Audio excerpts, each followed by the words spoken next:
नमस्कार मित्रों, आपके अपने YouTube चैनल आस्था की ज्योति में आप सभी का स्वागत है। मित्रों, अपनी संतान के दीर्घायु और स्वस्थ रहने के लिए माताएं अनेक व्रत पूजा उपासना करती हैं। इस प्रकार साल में एक बार आने वाला आश्विन महीने के कृष्ण पक्ष की अष्टमी तिथि को जितिया व्रत आता है। इस जितिया व्रत का आरंभ 24 सितंबर 2024 को दोपहर 12:38 से होगा और जिसका समापन अगले दिन 25 सितंबर को दोपहर 12:10 पर होगा। उदया तिथि के अनुसार यह व्रत 25 सितंबर को रखा जाएगा। 25 सितंबर को जितिया व्रत का शुभ मुहूर्त सुबह 10:41 से दोपहर 12:12 तक है। पारण का समय 26 सितंबर को है। वहीं नहाय खाए पूजा 24 सितंबर को होगी। अब हम आपसे पूजा विधि बताते हैं। व्रत के दिन सुबह जल्दी उठें, स्नान आदि कार्य करने के बाद सूर्य देव की आराधना करें। घर के मंदिर में एक चौकी पर लाल रंग का कपड़ा बिछाएं। चौकी पर थाल में सूर्य नारायण की प्रतिमा को रखें और उन्हें दूध से स्नान कराएं। दीप धूप अर्पित करें, भोग लगाएं। मिट्टी या गाय के गोबर से सियार व चील की मूर्ति बनाएं। कुशा से बनी जीमूत वाहन की प्रतिमा की पूजा करें।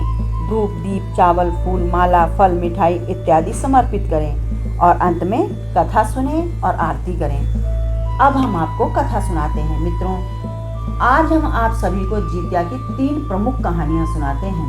सभी व्रतियों के लिए ये कथा सुनना अति आवश्यक होता है और जो लोग व्रत नहीं करते वे भी इस कथा के प्रभाव से उनका कल्याण होता है। पहली कथा है चिल्लो सियार की। एक वन में सेमर के पेड़ पर एक चील रहती थी जिसका नाम था चिल्लो। पास की झाड़ी में एक सियारिन रहती थी। दोनों की गहरी मित्रता थी। चिल्लो चील जो कुछ भी खाने को मिलता सियारिन के साथ बांटकर खाती थी। सियारिन भी चिल्लो का हर समय ध्यान रखती थी। दोनों आनंद के साथ दिन काट रहे थे। एक बार की बात है, उसी वन के पास गांव में जितिया व्रत की पूजा की तैयारियां जोर शोर से चल रही थी। चिल्लो पेड़ के ऊपर से देख रही थी और साथ साथ अपनी सखी सियारिन को सब कुछ बताती जा रही थी। अब दोनों सखियों ने सोचा कि क्यों ना हम दोनों भी इस व्रत को करें। अब सियारिन और चिल्लो ने पूरी निष्ठा श्रद्धा भाव से मंगल की कामना करते हुए निर्जला व्रत का संकल्प लिया। रात होते होते तक सियारिन को भूख प्यास सताने लगी। उसने चोरी चोरी हड्डी मांस चबाना शुरू कर दिया। कड़कड़ की आवाज सुनकर चिल्लो ने पूछा, बहन ये क्या कर रही हो?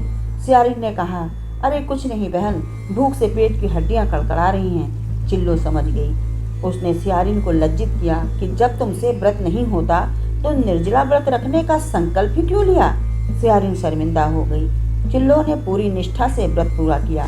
अगले जन्म में दोनों मनुष्य के रूप में एक राजा के घर में राजकुमारियां बनकर जन्मी। सियारिन बड़ी बहन और चिल्लो छोटी बहन।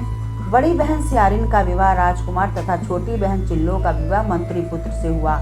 बाद में महारानी बनी सियारिन के पुत्र पैदा होते ही मृत्यु का ग्रास बन जाते और मंत्री की पत्नी चिल्लो के पुत्र स्वस्थ निरोग और हष्टपुष्ट रहते। यह देखकर उसकी बड़ी बहन महारानी को छोटी बहन से नफरत होने लगी। उसने छोटी बहन के पुत्रों का गला काटकर एक डिब्बे में बंद कर दिया। वह शीश बाद में मिठाई बन गया और बच्चे पुनः जीवित हो गए। बड़ी बहन सियारिन ने छोटी बहन चिल्लो से पूछा कि क्या करूं बहन, मेरे एक भी संतान जीवित नहीं बचती। तब छोटी बहन ने बताया कि बहन मैं तो अश्विन मास के कृष्ण पक्ष की अष्टमी तिथि को जितिया का व्रत करती हूँ, जिससे मेरे पुत्रों को दीर्घायु और निरोगी काया मिलती है। अब सियारिन बनी महारानी ने भी पूरी निष्ठा और भाव से जितिया का व्रत किया तो उसे भी दीर्घायु निरोग पुत्र रतन की प्राप्ति हुई। मित्रों, आज की कथा आप सबको कैसी लगी कमेंट बॉक्स में अवश्य लिखें। लाइक करके अपनी उपस्थिति अवश्य दर्ज करें। शेयर और सब्सक्राइब करें। बेल आइकन अवश्य दबाएं।